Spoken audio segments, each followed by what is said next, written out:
उमा शंकर पांडे जी, ये बताइए कि अभी लग रहा है कि बात बिगड़ गई है, 60% समर्थन जो है द्रौपदी मुर्मू के साथ है, या फिर थोड़ी सी आस बाकी है, क्रॉस वोटिंग का सहारा है, अभी लग रहा है कि तस्वीर पलट जाएगी?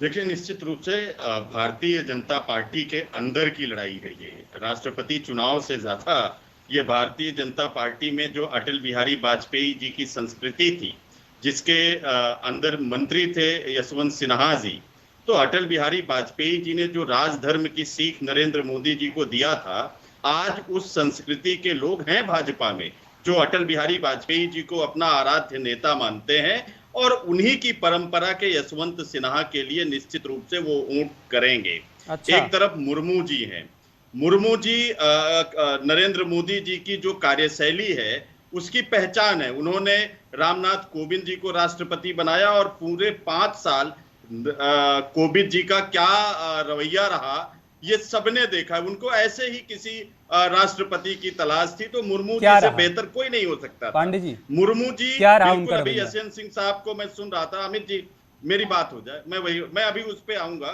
पहले मैं मुर्मू जी की बात कर लूं।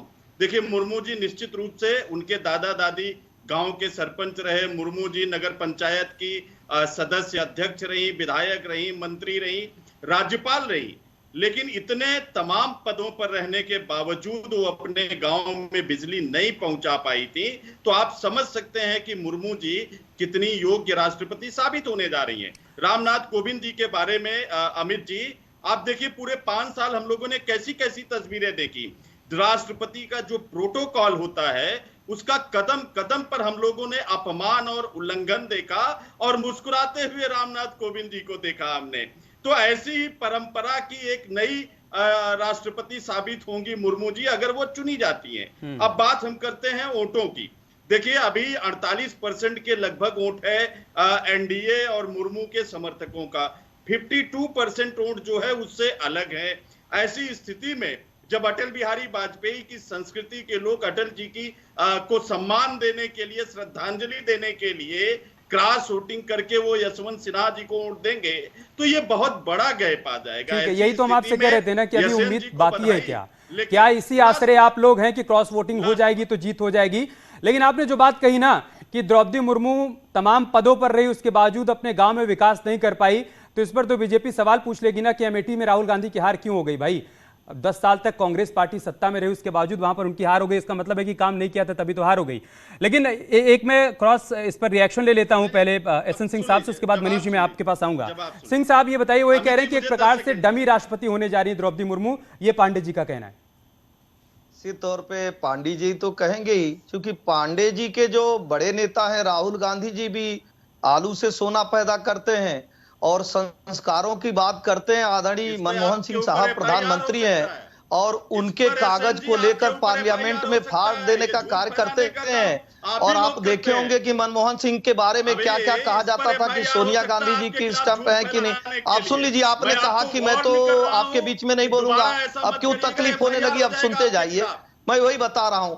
तीसरी बात, इनको जानकारी ये भी नहीं कि अभी भी 48 और 52 है कि नहीं है। बीजू जनता दल जब समर्थन दे दिया और 30,000 मत तो अकेले उसके आ गए, 11,000 मत तो चाहिए था जब हम नॉमिनेशन किए थे उस दिन। पांडे जी, तो जब इनको यही ये कांग्रेस पार्टी की प्रेस कॉन्फ्रेंस नहीं है ना, आपकी बारी आएगी तो आप बोलिएगा, उसके बाद जो करवाना होगा आपको वो करवाइएगा, पहले उनको सुन लीजिए, उसके बाद अमित जी क्या ये झूठ देखिए क्या? जिसको आप जवाब दे दीजिएगा ना, उनके झूठ का आप जवाब दे दीजिएगा, पहले सुन लीजिए। आपने भाई, आपने गंभीर आरोप लगाया कि 5 साल तक रामनाथ कोविंद डमी राष्ट्रपति रहे और द्रौपदी मुर्मू का भी वही हाल होगा, उस पर वो जवाब दे रहे हैं, सुन तो लीजिए, उसके बाद जो करवाना होगा करवाइएगा।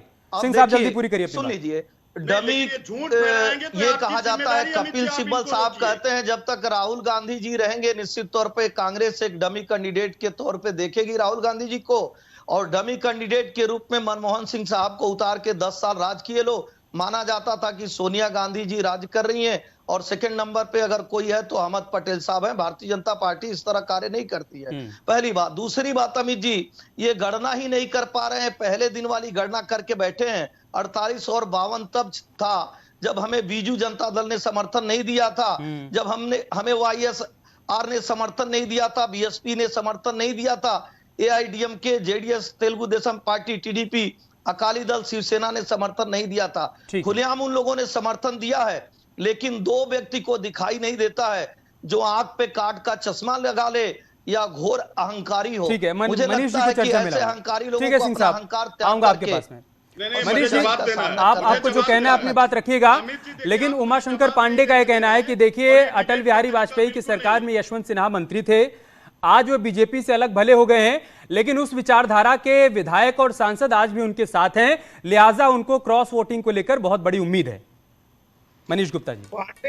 पांडे जी बेहद लर्नेड आदमी हैं। मैं बस ये पूछना चाह रहा हूं पांडे जी के प्रश्न में कि जिस तरीके से बीजेपी ने जगदीप धनखड़ को उपराष्ट्रपति पद का उम्मीदवार बनाया है और वो कांग्रेस के नेता रहे हैं, तो क्या, और राजस्थान के हैं, तो क्या राजस्थान कांग्रेस में फूट पड़ जाएगी और राजस्थान से कांग्रेस से जाटों के सब वोट कांग्रेस को छोड़कर उपराष्ट्रपति पद के लिए जगदीप धनखड़ को मिल जाएंगे? आप बता दीजिए। आप तो ना बोलेंगे, मैं भी बात को मानता हूं कि हाँ वो नहीं मिलेंगे, है ना। ऐसे ही जब कोई व्यक्ति पार्टी बदल लेता है, अपनी विचारधारा त्याग देता है, तो वो त्याज्य हो जाता है। आप याद करिए, गोविंदाचार्य बीजेपी के लिए काम करते थे, RSS के, लेकिन जब वो त्याज्य हो गए तो खत्म हो गए। बलराज मधोक त्याज्य हो गए, खत्म हो गए। संजय निरुपम को आप कहां लोगे? कांग्रेस के, शिवसेना के हैं ये। और शरद पवार कौन है भाई? वो भी पुराने कांग्रेसी हैं। जो व्यक्ति पहले किसी पार्टी में था तो उसका क्या है। अब चूंकि आप पे आज कुछ कहने के लिए नहीं है, तो सिर्फ ये रिश्तेदारी निकाल रहे हो। अटल बिहारी वाजपेयी से रिश्तेदारी थी। अटल बिहारी वाजपेयी का परिवार नहीं था, उन्होंने परिवार के लिए कुछ नहीं किया, तो अपने सहयोगियों के लिए वो कुछ करने वाले थे? नहीं। सबको अपनी अपनी राह बनानी है, और यशवंत सिन्हा की राह कठिन है। अमित जी, ठीक है। अमित और जी, कम से कम एक और बात सुनिए, ये भाजपा के इतने प्रवक्ता आप बिठा देते हैं और मेरा समय सबसे कम कर देते हैं, ये अन्याय है। मनमोहन सिंह के पार्टी के नेता ऐसी बात ना करें तो मैं आ रहा हूं आपके पास, आ रहा हूं पांडे जी, आ रहा हूं आपके पास। उनकी बात सुन लीजिए ना। उन्होंने एक वैलिड क्वेश्चन उठाया है, पता नहीं आपने उसको सुना है नहीं, नोट किया नहीं। उन्होंने कहा कि जगदीप धनखड़ भी पहले कांग्रेस में थे, तो क्या बीजेपी ये मान ले कि कांग्रेस में भी फूट पड़ जाएगी, क्रॉस वोटिंग हो जाएगी उपराष्ट्रपति के चुनाव में? अब आप जवाब दीजिए पांडे जी। हाँ, पहली बात तो ये जो फेंकू व्यक्ति है, जिसकी इंटायर पॉलिटिकल साइंस की डिग्री है, जो तक्षशिला को जो है पटना में स्थापित कर देता है, और जो गुरु नानक कबीर सबको एक साथ बिठा के सत्संग कराते हैं, जिनका वो राडार जो है वो बादलों में छिप जाता है, जो बगैर आमंत्रण निमंत्रण बिरयानी खाने, बर्थडे मनाने, केक काटने पाकिस्तान चले जाते हैं, जो ISI को पठानकोट में बुला देते हैं, उनके बारे में क्या जाकर नहीं करते हैं? इटली में नहीं करते हैं, इटली में नहीं करते हैं। सुनिए, राहुल गांधी के बारे में बात करो, वो कहां है? सिखों का देश में नहीं करते हैं, सिखों का तो देश में रहते नहीं, इनके लिए आप ये शोर मचा रहे हैं। आ रहा हूं धर्मेंद्र जी, आ रहा हूं मान लीजिए भाई, सिखों का क्यों चले जाते हैं? मान लीजिए, हिंदुओं राहुल गांधी देश से ज्यादा विदेश में रहते हैं, और उनका आप जो परचम लिए घूमते हैं, कभी आपने पूछा राहुल गांधी विदेश क्यों गए हैं? बार-बार अलग-अलग देशों में क्यों जा रहे हैं? नहीं करोगे ऐसा कौन सा काम बता रहे? हिंदुओं को आतंकवादी मत कहिए, यह देश सबका, हिंदुओं का भी है। देश के संसाधनों पे सब लोग होल्ड करिए। उमाशंकर पांडे जी, बात करने आ रहे हैं। एक सेकंड, सबका ऑडियो डाउन करिए, डिबेट हो रहा है, उस पर चर्चा, सभी का ऑडियो डाउन करिए। उमाशंकर पांडे जी, मैंने आपसे सवाल किया आम पर, आप जवाब देने लगे इमली पर। सीधा सीधा सवाल किया मनीष गुप्ता ने यहां पर कि ये बताइए, अगर आपको ये उम्मीद है, अब आप सुन लीजिए, सुनेंगे तभी तो जवाब देंगे। अगर आपको ये आस है कि यशवंत सिन्हा की विचारधारा वाले तमाम लोग जो आज भी बीजेपी में हैं, वो क्रॉस वोटिंग करेंगे, यशवंत सिन्हा को वोट देंगे, उनकी जीत होगी, तो सवाल उनका यह कि क्या यही बात जगदीप धनखड़ के केस में भी लागू होती है?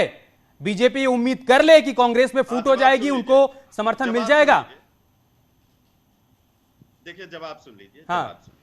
ये वेस्ट बंगाल के राज्यपाल रहते हुए जिस तरीके से मोदी के रिमोट कंट्रोल के रूप में इन्होंने वेस्ट बंगाल में संविधान की धज्जियां उड़ाई हैं, ऐसा व्यक्ति भले कांग्रेस में रहा हो, लेकिन वो कांग्रेसी हो नहीं सकता।